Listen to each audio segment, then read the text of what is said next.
Hello everyone. हामी चाहिँ class 12 को unit 1 waves and optics study गरिरहेका थियौँ। अघिल्लो भिडियोमा हामीले थोरै इन्ट्रोडक्सनहरू हेऱ्यौँ स्टेसनरी वेभ सम्बन्धी। आज चाहिँ हामीले क्लोज्ड अर्गान पाइपमा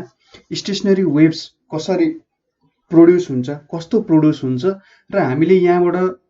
के ट्युनहरू लिन सक्छौँ होला त भन्ने कुराहरू स्टडी गर्न गइरहेछौँ। सो क्लोज्ड अर्गान पाइप भनेको के हुन्छ, एक साइडमा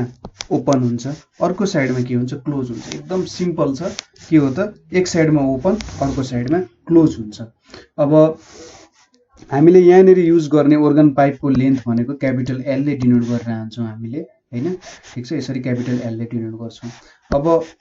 अलिकति बिचमा बनाएँ मैले, यहाँनिर अलिकति ठुलो जुम गरेँ। सो यसको लेन्थ एल छ है, यहाँनिर लेन्थ एल छ। अब के हुन्छ भने तपाईँले यो इन्स्ट्रुमेन्टमा केही एयरहरूलाई डिस्प्लेस गर्नुभयो। एयरलाई डिस्प्लेस गर्दा के हुन्छ भने यसलाई चाहिँ ब्लास्ट अफ एयर भन्छ। एयरको के भन्छ, अब ब्लास्ट भनेको बड्किनु भन्छ नि। एकदम बुम तरिकाले त्यहाँनिर एयर तपाईँले पठाउनु भयो, होइन? एयर पठाइसकेपछि के हुन्छ त, अब यहाँनिर वेव्सहरू ट्राभल भइरहेछ। यहाँनिर यसरी वेव्सहरू ट्राभल भयो। अब यो वेभ यहाँ ठोक्यो, फेरि आफ्नै डिरेक्सनमा फर्किरहेछ है, यतापट्टिको डिरेक्सनमा फर्क्यो। एउटा वेभ के भइरहेछ त, यतैतिर आइरहेछ। ठिक छ, के भयो त, एउटा वेभ रिफ्लेक्ट भइरहेछ, अर्को वेभ इन्सिडेन्ट भइरहेछ। यिनीहरू दुईटा बिच के हुन्छ भने सुपर इम्पोज हुन्छन् यिनीहरू एकअर्कासँग। ठिक छ, के हुने रहेछ, सुपर इम्पोज हुन्छन्। सुपर इम्पोज भएर के हुन्छ त, एउटा स्टेसनरी वेभको क्रिएसन गर्छन् यिनीहरूले है। के गर्ने रहेछन् त, स्टेसनरी वेभ बनाउने रहेछन्। अब जब यिनीहरूले यो स्टेसनरी वेभ बनाउँछन्, के हुन्छ भन्दाखेरि यो स्टेसनरी वेभको अब जहिले पनि हामीले के भन्यौँ त, एन्टी नोड र नोड हुन्छ है, एन्टी नोड एन्ड नोड हुन्छ। अब यही साउन्डको एउटा कम्प्लेक्सिटीको बारेमा हामी हेर्छौँ। यहाँनिर साउन्डहरू त हामीले प्रोड्युस गर्छौँ, तर कुन लेभलमा, कहाँदेखि हामीले स्टार्ट गरेर चाहिँ विभिन्न साउन्डहरू प्रोड्युस गर्न सक्छौँ होला त, र त्यो साउन्डको नेचर कस्तो हुन्छ होला भन्ने कुरा हामी थोरै स्टडी गर्न गइरहेछौँ। सो नोड र एन्टिनोड हामीलाई थाहा छ। नोड भनेको सबसे मिनिमम इनर्जी भएको नोड, सबसे म्याक्सिमम इनर्जी भनेको एन्टिनोडमा हुन्छ भनेर हामीलाई थाहा छ। अब यहाँनिर हामीले के त, फन्डामेन्टल नोड भनेर सुरुमा स्टडी गर्नुपर्ने हुन्छ। फन्डामेन्टल नोड है, फन्डामेन्टल नोडको बारे थोरै कुरा स्टडी गऱ्यौँ। यसको लागि हामीले एउटा अर्गन पाइपको सहारा लिन्छौँ। सो यसको लेन्थ के छ त, एल छ होइन, यसको लेन्थ एल छ। अब तपाईँले एउटा एयरलाई ब्लास्ट गर्नुभयो, बुम, त्यहाँनिर एयर गयो। सबसे सिम्पलेस्ट कन्डिसनमा यहाँनिर के हुनसक्छ भने, सबसे सिम्पलेस्ट कन्डिसनको कुरा हुँदैछ। सो सबसे सिम्पलेस्ट कन्डिसन भनेको के हुनसक्छ, स्टेसनरी वेभको सबैभन्दा सिम्पल कन्डिसन भनेको त्यहाँनिर एउटा नोड हुनसक्छ, अर्को एन्टिनोड हुन पाउँछ नि, होइन? सपोज यो नोड भयो भने यसरी त्यहाँनिर एउटा नोड भयो भने एन्टिनोड हुन पाउँछ। यसरी एन्टिनोड एन्टिनोड हुन पायो। नभए त यत्तिकै मात्र त एउटा वेभ कम्प्लिट हुँदैन, होइन? एउटा आधा वेभ मात्र त बन्दैन। सो मिनिमम कन्डिसन हुने भनेको के हो त, एउटा नोड हुने हो, अर्को के हुनसक्छ त, एन्टिनोड हुनसक्छ। सो यहाँनिर अब हामी यो कुराहरूलाई अब्जर्भ गर्छौँ है। सो एउटा नोड छ, एउटा एन्टिनोड हुने कन्डिसन भनेको कस्तो हुन्छ भने, तपाईँले एयर ब्लास्ट गर्नुभयो। अब जहाँनिर म्याक्सिमम प्रेसर लाग्छ, होइन, तपाईँलाई जहाँनिर चाहिँ म्याक्सिमम प्रेसर लाग्छ, सपोज तपाईँले के गरिराख्नु भएको छ, एकदम विन्डी एरियामा हिँड्नु भएको छ, एकदम हावाको बहाव सबैतिरबाट, चारैतिरबाट एकदमै धेरै छ भने त्यसले के गरिरहेछ, हावाले तपाईँलाई सबै डिरेक्सनबाट प्रेसर लगाइरहेछ। सबै डिरेक्सनबाट प्रेसर लाग्यो भने त तपाईँ अगाडि बढ्न सक्नु हुँदैन। सो के हुने रहेछ भन्दा, तपाईँलाई सबैतिरबाट प्रेसर लाग्यो भने तपाईँ हिँड्न सक्नु हुँदैन, तपाईँको इनर्जी जिरो हुन्छ। तर जहाँनिर फुक्का छ, तपाईँले केही पनि प्रेसर लागेको छैन, त्यहाँनिर तपाईँ मस्त मौला भएर हिँड्नुहुन्छ। यहाँनिर पनि के हुन्छ भने, जब हामी यो पोइन्टको कुरा गर्छौँ नि, यहाँनिर के हुन्छ त, जुन क्लोज्ड एन्डको एन्डमा छ, त्यहाँनिर त हावाले ठेलिरहेको हुन्छ, यताबाट प्रेसर दिइरहेको हुन्छ नि। सो यो पोइन्टहरूमा चाहिँ के आउन सक्छ भने, यहाँनिर इनर्जी जिरो हुन्छ हाम्रो वेभको। सो यो एन्डमा के भन्छ त, नोडहरू भन्छ। र जुन फुक्का ठाउँहरू छ, जहाँनिर चाहिँ वेभहरू मजाले उछलकुद गर्न सक्छन् नि, त्यतानिर के भन्छ त, एन्टिनोड भन्छ। सो हाम्रो यहाँ वेभमा के भन्ने रहेछ, ठ्याक्कै यहाँनिर नोड भन्छ, र यतापट्टिको पोइन्टहरूमा के भन्छ त, एन्टिनोडहरू भन्छ। यो भनेको एन्टिनोडहरू भयो है। ठ्याक्कै यो पाइपको एन्डहरूमा एन्टी नोड भन्छ र यो भनेको हाम्रो सबसे सिम्पलेस्ट के हो त स्टेसनरी वेभ हो र यसलाई नि के भन्छौँ हामी फन्डामेन्टल नोड भन्छौँ फन्डामेन्टल नोड भनेको चाहिँ के रहेछ त भन्दाखेरि एउटा क्लोज्ड एन्ड भनेको यो हाम्रो जुन यो पोइन्ट छ यतापट्टिको क्लोज्ड एन्डमा एउटा नोड हुन्छ र ओपन एन्डमा के हुन्छ एन्टी नोड हुन्छ है एन्टी नोड भन्छ सो यस्तो जब बन्छ यसलाई के भन्छ त फन्डामेन्टल मोड भनेर भन्छ फन्डामेन्टल नोड लेखेको छु है मैले फन्डामेन्टल मोड चाहिँ हो एमओडी मोड सो फन्डामेन्टल मोड भन्छ अब यो वेभको हामीले फ्रिक्वेन्सी क्याल्कुलेट गर्नु पर्यो त्यसैगरी वेभलेन्थहरु क्याल्कुलेट गर्नु पर्यो है ठीक छ हामीले यहाँनिर फ्रिक्वेन्सी र वेभ क्याल्कुलेट गर्नु पर्यो ताकि यो वेभको कस्तो तरिकाले चाहिँ योसँग हामी खेल्न सक्छौं त यहाँबाट के कुराहरु निकाल्न सक्छौं भनेर त स्टडी गर्नुपर्ने हो म्युजिशियनहरुले त म आफ्नो जुन म्युजिक दिइरहेको छु त्यो म्युजिकलाई चाहिँ मैले कसरी बङ्गाउन सक्छु कसरी खेल्न सक्छु भन्ने त कुरा हो नि कुनै पनि आर्टले के दिन्छ त भन्दा म त्योसँग कसरी मजाले भिजेर म त्यहाँबाट विभिन्न नयाँ क्रिएसनहरु गर्न सक्छु भन्ने नयाँ क्रिएसन गर्नको लागि त त्यो इन्स्ट्रुमेन्टको कोर कुरा त बुझ्नु पर्ने हुन्छ नि त हो त्यो कोर कुरा बुझ्नको लागि त्यसको फ्रिक्वेन्सीहरु कसरी एकअर्कासँग खेल हुन्छन् अथवा कसरी म्याच हुन्छन् कसरी म यसको फाइदा के छ यसको स्ट्रेन्थ के छ र यसको लिमिटेशन्स के छ त्यो कुराहरु मैले पढ्नु पर्ने हुन्छ सो त्यसको लागि चाहिँ मैले फन्डामेन्टल मोडहरु जस्तै विभिन्न कुराहरु पढ्छु र तपाईलाई अन्तिममा चाहिँ म सबै कुराहरु एकदम मजाले एक तरिकाले म बुझाइदिन्छु त्यसपछि तपाईहरुले यो धेरै स्टुडेन्टहरुलाई यो मोड ओभरटोन हैन त्यसैगरी हार्मोनिक्समा यो फर्स्ट हार्मोनिक्स हो कि थर्ड हार्मोनिक्स हो यो फर्स्ट ओभरटोन हो कि सेकेन्ड ओभरटोन हो भन्ने कुरामा कन्फ्युजन भइरहेको हुन्छ र म त्यो कुरा तपाईहरुलाई एक्सप्लेन गरिदिन्छु तर यहाँनिर सुरुमा मेन कन्सेप्टहरु बुझौं सो फन्डामेन्टल मोडमा के हुनु पर्यो one node and one anti node हुनु पर्यो मैले एन्टी नोडलाई एएन भनेर लेखे सपोज मैले एउटा स्टेशनरी वेभ लिए अरे ठीक छ यसरी मैले एउटा यहाँनिर वेभ बनाए र यहाँनिर अर्को वेभ बन्यो है यो भनेको नोड यता नोड यो एन्टी नोड भयो अब कुनै पनि एउटा कम्प्लिट वेभको लागि के हुनु पर्छ भने यदि एउटा स्टेशनरी वेभ छ भने त्यहाँनेरि सपोज कम्प्लिट वेभको लागि के हुनु पर्यो त एउटा क्रेस्ट हुनु पर्यो एउटा ट्रफ हुनु पर्यो र त्यो फेरि सुरुवात हुनु पर्यो है सो यसरी यहाँनेरि बनाइसकेपछि बन्छ होला सो कम्प्लिट वेभ भनेको कुन पोइन्ट देखि कुन पोइन्ट भयो यहाँ देखि म एउटा गए ओरिजिनल पोजिसनमा आए फेरि यहाँ देखि यहाँसम्म आए सो यो यति डिस्टेन्स भनेको के भयो त एउटा कम्प्लिट वेभ दिन्छ नि यसले एउटा कम्प्लिट वेभ दिन्छ एउटा साइकल कम्प्लिट भयो र फेरि यही वेभ जस्तै अर्को वेभ सुरु भइरहेछ है यसरी दियो यसको ल्याम्डा वेभलेन्थ ल्याम्डा भयो अब यति मात्रै आधा मात्रै लिए भने मैले यो ल्याम्डा/2 हुन्छ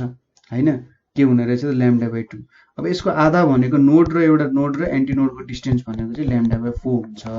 बुझ्नु भयो होला है सो मैले यहाँनेर एउटा सिंगल वेभ मात्रै लिए सिंगल वेभमा टोटल डिस्टेन्स एबी को डिस्टेन्स भनेको कति हुन्छ त ल्याम्डा हुन्छ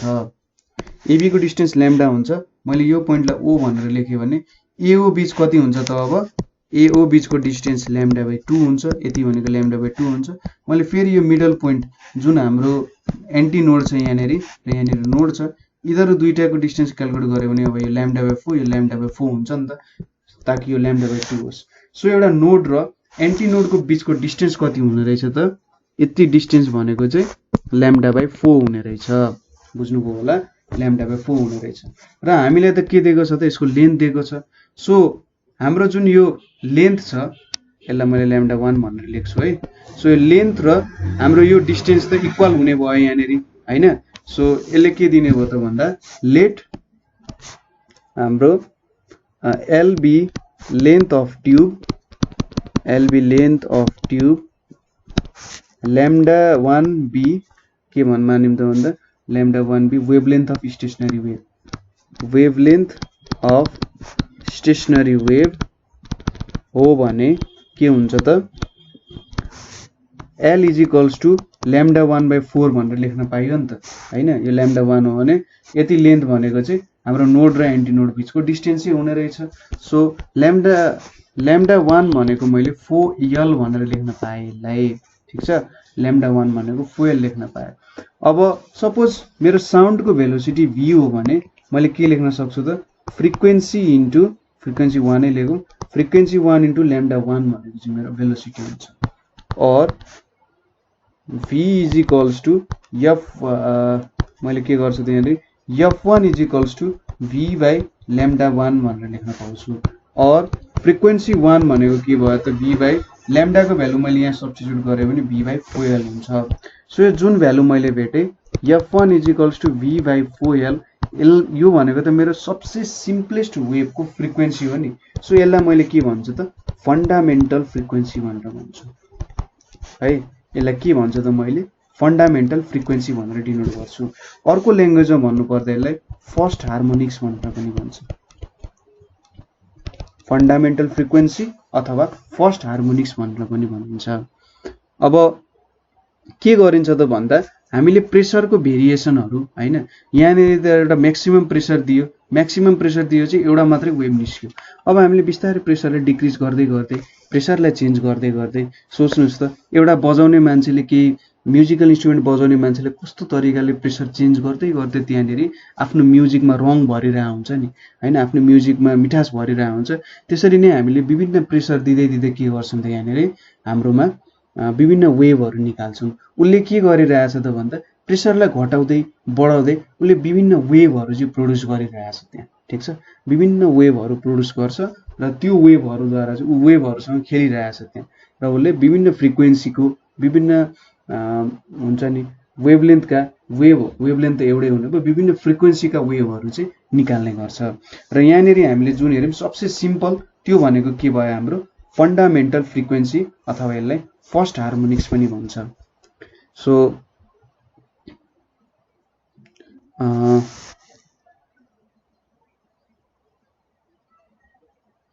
अर्को कुरा भनेको चाहिँ यहाँनेरि हामीले फन्डामेन्टल फ्रिक्वेन्सी र फर्स्ट हार्मोनिक्स भन्ने कुरा त हेर्यौं हामीले हैन अब अरु कुराहरु भनेको ओभरटोन्स को कुराहरु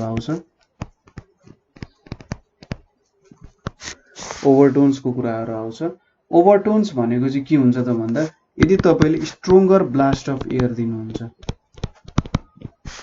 स्ट्रोङ्गर ब्लास्ट अफ एयर जब दिनुहुन्छ नि स्ट्रोङ्गर ब्लास्ट अफ एयर दिँदा के हुन्छ त अब भन्दा notes of higher frequency obtain हुन्छ notes of higher frequency obtain हुन्छ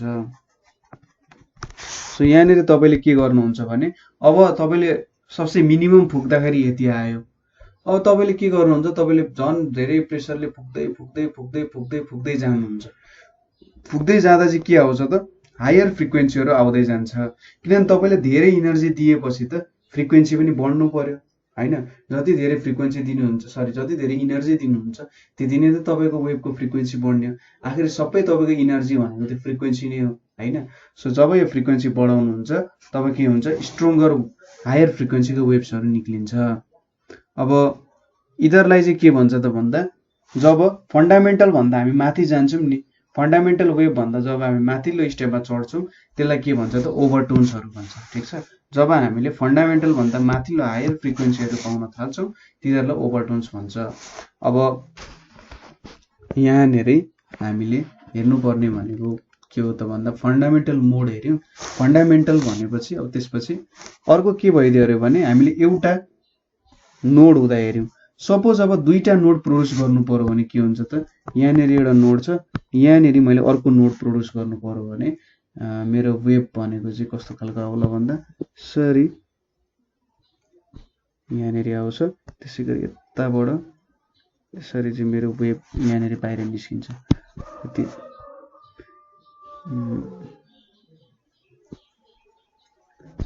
सो यसरी चाहिँ मेरो एउटा वेभ आउँछ होला ठिकै मैले चाहिँ यहाँसम्म मात्रै बनाउँ सरी फेरि बनाए त यहाँनेरि आयो यहाँनेरि एउटा एन्टी नोड आयो यहाँनेरि अर्को नोड आयो टाढा बनाऊ सो बनाउँदाखेरि के हुन्छ भन्दा सरी मैले बनाए सुरुमा वेभ बनाउँछु त्यसपछि एन्टी नोड बनाउँछु है सो यहाँनेरि अर्को एन्टी नोड भयो र अब यही डाइरेक्सनबाट यताबाट एउटा एन्टी नोड आयो यहाँबाट नोड आयो यति चाहिँ चाहिने हो हामीलाई खासमा यति मात्रै चाहिने तर अलि धेरै ठुलो नै भएछ सो यति नेरी हामीलाई चाहिने हो है यहाँसम्म चाहिने जुन यहाँनेरिसम्म छ यहाँनिरसम्म चाहिने हो खासमा अलिकति पाइप लामो भएछ तपाईँले के मान्दिनु यहाँसम्म आइपुग्यो सो यहाँनिर हामीले के गर्यौँ त भन्दा दुईटा एन्टी नोडहरूको क्रिएसन सरी नोडहरूको दुईटा क्रिएसन गर्यौँ दुईटा नोड भएपछि यहाँनिर यसरी दुईटा एन्टी नोड पनि आइरहेछ हैन म्याक्सिमम पोइन्टहरू अब हाम्रो ओरिजिनल वेभ हेर्दाखेरि के छ त हेर्नु त यहाँनिर यो नोड भयो यो नोड भयो यो नोड भयो यहाँनिर एन्टी नोड भयो यहाँनिर एन्टी नोड भयो सो यसले आधा वेभ त खायो दुईटा नोड छ यहाँनिर तर लास्टली के छ त एउटा नोड र एन्टी नोड मात्रै छ नोड र एन्टी नोड मात्रै छ सो यति भनेको λ/2 भयो र यहाँनिर कति छ त λ/4 छ सो यो दुईटा जोड्दाखेरि कति हुन्छ त λ/2 प्लस λ/4 भनेको कति आउँछ 3 λ/4 आउँछ हाम्रो भ्यालु यसले हामीलाई के दिन्छ त फर्स्ट ओभरटोन दिन्छ ठीक छ यसलाई के भन्छ त फर्स्ट ओभरटोन भन्छ फन्डामेन्टल फ्रिक्वेन्सी जहाँनिर चाहिँ नोड एउटा मात्रै हुन्छ र त्यहाँबाट हामीले अब दुईटा नोड बनायौं भने त्यसले मलाई फर्स्ट ओभरटोन दिन्छ र यसलाई सेकेन्ड मोड भन्छ फन्डामेन्टल भन्दा एक स्टेप माथि चढ्यौं नि हामी फन्डामेन्टल भनेको फर्स्ट मोड र सेकेन्ड मोड भनेको फन्डामेन्टल भन्दा एक स्टेप माथि चढेपछि सेकेन्ड मोड हुने भयो है सो यहाँनिर के आउने रहेछ यदि यो लेन्थ चाहिँ मैले यल लिए भने मेरो लेन्थ भनेको चाहिँ 3 λ/4 आउने रहेछ किनभने यहाँदेखि यहाँको डिस्टेन्स भनेको λ/2 छ र यहाँ पोइन्टदेखि यो पोइन्टसम्मको डिस्टेन्स भनेको कति छ त λ/4 छ सो यो दुईटा जोड्दा l = λ/4 आयो मैले यसलाई λ/2 भनेर लेखे हैन λ/2 फ्रिक्वेन्सीको निस्क्यो अरे भनेर मैले भने सो λ/2 भनेको कति आयो 4l/3 भनेर आयो अब भेलोसिटी त जहिले पनि साउन्डको सेम हुन्छ सो भेलोसिटी भनेको के हुन्छ फ्रिक्वेन्सी 2 * λ/2 हुन्छ सो फ्रिक्वेन्सी 2 भनेको कति हुन्छ v/λ/2 हुन्छ यहाँनिर सो λ/2 भनेको कति आउँछ v/4l/3 भनेको 3v/4l भनेर आयो अब यहाँनिर हेर्नुस् त 3v/4l आयो v/4l भनेको त मैले कति डेराइभ गरेको छु v/4l भनेको फन्डामेन्टल फ्रिक्वेन्सी हुने रहेछ सो मेरो फर्स्ट ओभरटोन भनेको चाहिँ 3 टाइम्स फन्डामेन्टल फ्रिक्वेन्सी हुने रहेछ सेकेन्ड मोड अथवा फर्स्ट ओभरटोन भनेको यो भनेको मेरो सेकेन्ड मोड अथवा first overtone or first overtone भनेको चाहिँ के हुने रहेछ त फन्डामेन्टल फ्रिक्वेन्सी भन्दा 3 टाइम्स आउने रहेछ सो फन्डामेन्टल भन्दा म एक स्टेप माथि गयो भने मैले चाहिँ 3 टाइम्स फ्रिक्वेन्सी मात्रै पाउने रहेछु है यसलाई सेकेन्ड ओभरटोन भन्नु अथवा यसलाई थर्ड हार्मोनिक्स पनि भन्छ थर्ड हार्मोनिक्स चाहिँ तपाईले फ्रिक्वेन्सीको अगाडिको जुन कोएफिसिएन्ट छ त्यहाँबाट हार्मोनिक्स डिटरमाइन गर्न सक्नुहुन्छ फन्डामेन्टल फ्रिक्वेन्सी भनेको मेन फ्रिक्वेन्सी त्यो फर्स्ट हार्मोनिक्स भयो सेकेन्ड हार्मोनिक्स त भएन यहाँनिर किनभने कोएफिसिएन्ट 3 छ सो यसलाई चाहिँ थर्ड हार्मोनिक्स भन्छ यदि यहाँनिर 7 आउने हो भने यो 7th हार्मोनिक्स हुन्छ 6 आउने हो भने 6th हार्मोनिक्स हुन्छ त्यसरी चाहिँ हार्मोनिक्सहरु लेखिन्छ म तपाईलाई टेबलै बनाएर देखाउँछु यसलाई थर्ड हार्मोनिक्स भनियो अथवा सेकेन्ड मोड भनियो अथवा फर्स्ट ओभरटोन भनियो र यो चाहिँ के छ त 3 टाइम्सले छ अब के गर्यौं अरे भन्दा हामीले ठीक छ दुईटा नोडहरु बनायौं अबको पाली हामीले तीनटा नोड चाहियो भने यहाँ एउटा नोड राखे मैले यहाँ एउटा नोड राखे र यहाँ एउटा नोड राखे यसरी मैले तीनटा नोडहरु राखे सो तीनटा नोडहरु राखेपछि सरी यहाँ फिगर त्यति राम्रो हुँदैन है मैले बनाएको चाहिँ अलिकति ट्राई गरिरहेको छु म नि पढ्ने मान्छे सो हेर्नु होला यतिको चित्त अलिकति बुझिन्छ होला है यो फिगरहरु चाहिँ फिगर बुझ्न जरुरी छ है के भइरहेछ भन्ने कुराहरु चाहिँ बुझ्नु पर्छ अलिकति यो अलिकति तलबाट चाहिँ आउनु पर्ने हो खासमा यसरी अलिकति तलबाट आएर बन्नु पर्ने हो यहाँबाट ल मलाई अलिकति पाइप पनि लामो बनाउँदै यसको लेन्थ चाहिँ पहिलेको जतिकै छ है सेम छ हामी जस्ट के गरिरहेछौं अलिकति हावा धेरै फुकिरहेछौं अब यहाँनेरि के छ एउटा नोड तीनटा नोड यहाँ दुईटा नोड तीनटा नोड भन्यो हैन अब यो एन्टी नोड भयो यो एन्टी नोड भयो यतापटिको पनि एन्टी नोड भयो यहाँ हेर्नु त अब एउटा कम्प्लिट वेभ त आइसक्यो यहाँनेरि यसरी बनाउँदै जाँदाखेरि एउटा कम्प्लिट वेभ दिइसक्यो सो यदि कति भयो ल्याम्डा भयो त्यसपछि एउटा नोडबाट एन्टी नोड पुगेछ यति पुगेछ भनेपछि यहाँनेरि λ/4 आयो सो λ + λ/4 भनेको 5 λ/4 आउने भयो हेर्नु त यति डिस्टेन्स भनेको ल्याम्डा हुन्छ हैन यहाँनेरिको डिस्टेन्स भनेको ल्याम्डा हुन्छ र यहाँनेरिदेखि यहाँसम्मको डिस्टेन्स भनेको त λ/4 हुन्छ नोड र एन्टी नोडको बीचको डिस्टेन्स कुनै पनि कन्सिक्युटिभ नोड र एन्टी नोड बिचको डिफरेन्स जहिले पनि λ/4 हुन्छ भन्ने कुरा याद गर्नु पर्यो है। सो यहाँनेर लेन्थ भनेको कति हुने रहेछ त 5λ3/4 लेखेँ मैले। सो λ3 भनेको कति आयो त 4l/5 आयो। अब भेलोसिटी त जहिले सेम हुन्छ, भेलोसिटी भने चाहिँ फ्रिक्वेन्सी इन्टु 3/λ3 भयो र फ्रिक्वेन्सी 3 f3 भनेको फ्रिक्वेन्सी 3 भन्न आएछ v/λ3 भयो। यहाँनेर v/4l/5 आयो। मैले यो भ्यालु सब्स्टिट्युट गरेँ यहाँनेर 5v/4l आइपुग्यो। अब v/4l भनेको त फ्रिक्वेन्सी फन्डामेन्टल फ्रिक्वेन्सी भनेर थाहा छ। देयरफोर f3 भनेको चाहिँ के हुँदो रहेछ त 5f1 हुने रहेछ। सो मैले के भेटेँ त भन्दा यो भनेको चाहिँ हाम्रो सेकेन्ड ओभरटोन हो, ठिक छ, सेकेन्ड ओभरटोन। अब यहाँनेर कतिौं हार्मोनिक्स भयो 5 छ भनेपछि फिफ्थ हार्मोनिक्स भयो, फिफ्थ हार्मोनिक्स र थर्ड मोड भयो, ठिक छ। सो यसरी गरियो। अब यहाँनेर हामीले के देख्न सकिन्छ भने फन्डामेन्टल फ्रिक्वेन्सी f1 छ, त्यसै गरी फन्डामेन्टल मोडमा f1 छ, सेकेन्ड मोडमा 3f1 छ, थर्ड मोडमा 5f1 छ। तपाईले अर्कोचोटि क्याल्कुलेट गर्नुस्, 3 वटा नोड हालेको थियौं हामीले, 4 वटा नोड हाल्नुस् 7f1 आउँछ, अर्कोचोटि गर्नुस् 9f1 आउँछ। सो यसले हामीलाई के दिने रहेछ त अड मल्टिपल मात्रै दिने रहेछ, अगाडि अड हार्मोनिक्सहरु मात्रै दिने रहेछ हैन। सो इभन हार्मोनिक्स यहाँनेर हामीले देखिनौं, यहाँनेर अड हार्मोनिक्स मात्रै दिने रहेछ। सो जब हामी क्लोज्ड organ पाइप युज गर्छौं उले चाहिँ हामीलाई अड हार्मोनिक्सको साउन्डहरु मात्रै दिने रहेछ, ठीक छ, बुझ्नुभयो होला। फ्रिक्वेन्सीहरु भनेको अड हार्मोनिक्सको फर्ममा दिने रहेछ। सो यसको के कन्क्लुजनहरु छ, कन्क्लुजन भनेको के हो, इट ओन्ली गिव्स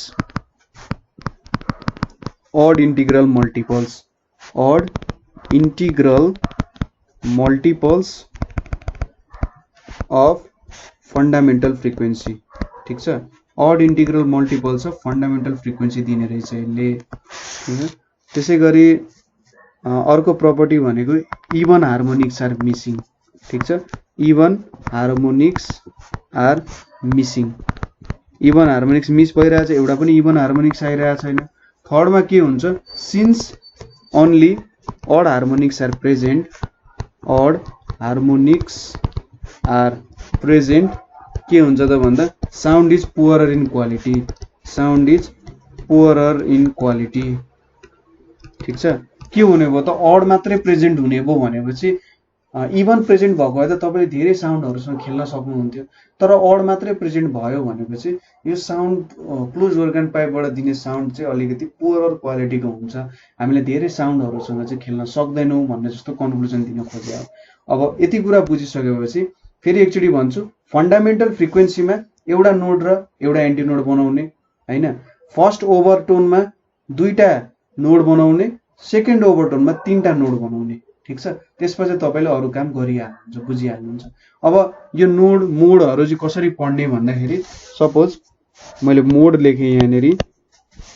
त्यसपछि ओभरटोन लेखे र अर्को भनेको हार्मोनिक्स लेखे है। सुरुमा हाम्रो फन्डामेन्टल फ्रिक्वेन्सी लिए अरे हैन, अथवा one node and one anti नोडको केस लिए अरे। यो भनेको मेरो फन्डामेन्टल फ्रिक्वेन्सी। फन्डामेन्टल फ्रिक्वेन्सीमा के हुन्छ त यो हाम्रो फर्स्ट मोड भन्दा हुन्छ यसलाई, ठीक छ, यसलाई फर्स्ट मोड फन्डामेन्टल भन्छ, फर्स्टै भयो। ओभरटोन हुँदैन, ओभरटोन भनेको चाहिँ फन्डामेन्टल भन्दा माथि पुगिसकेपछि ओभरटोन हुन्छ। फन्डामेन्टल भनेको हामीले f1 भनेर लिन्छौं नि, f1 भनेपछि यसको अगाडिको मल्टिपल 1 छ, सो यो हाम्रो के भयो फर्स्ट हार्मोनिक भयो है। जब हामी 2 नोड एन्ड 2 एन्टी नोडमा जान्छौं त्यो भनेको के हुन्छ त हाम्रो सेकेन्ड मोड हुन्छ, ठीक छ, दुईटा नोड दुईटा एन्टी नोड। ओभरटोन भनेको अब ओभरटोन सुरु हुन्छ, फन्डामेन्टल भन्दा माथि पुगेपछि ओभरटोन सुरु हुन्छ र यसमा फ्रिक्वेन्सी कति आउँछ त फन्डामेन्टलको मल्टिपल 3 आउँछ नि, अगाडि यहाँ कोएफिसिएन्ट 3 छ, सो यो भनेको थर्ड हार्मोनिक्स हुन्छ। त्यसैगरी हामीले 3 नोड एन्ड 3 एन्टी नोड लियौं भने के हुन्छ त 5 टाइम्स अफ फन्डामेन्टल फ्रिक्वेन्सी हुन्छ, यसलाई थर्ड मोड भन्छ, सेकेन्ड ओभरटोन भन्छ र 5 छ कोएफिसिएन्ट भनेपछि फिफ्थ हार्मोनिक्स भन्छ, बुझ्नुभयो होला है। त्यसैगरी अब 4 नोड एन्ड 4 एन्टी नोड लिनुभयो, यहाँनेर 7f1 आउँछ, यो भनेको फोर्थ मोड हुन्छ, थर्ड ओभरटोन हुन्छ र के हुन्छ त्यतापट्टि सरी 6 लेख्न लागेको छु 7 छ भनेपछि 7th हार्मोनिक्स हुन्छ। यसरी चाहिँ तपाईँले बुझ्न सक्नुहुन्छ मोड ओभरटोन र हार्मोनिक्स भनेको के हो भनेर। सो यहाँनिर हामीले एउटा क्लोज्ड organ पाइपमा चाहिँ कसरी चाहिँ विभिन्न मोडहरू हेर्न सकिन्छ, फन्डामेन्टल मोड भनेको के हो, ओभरटोन्सहरू भनेको के हो भन्ने कुराहरू डिस्क्राइब गऱ्यौँ। तपाईँले कतै बुझ्नु भएन अथवा कतै प्रब्लम भयो भने हामीलाई कन्ट्याक्ट गर्न सक्नुहुन्छ र कमेन्ट गर्न सक्नुहुन्छ कुनै प्रब्लम भयो भने, हैन। We are always ready to help. So आजको लागि यति नै। Thank you for watching.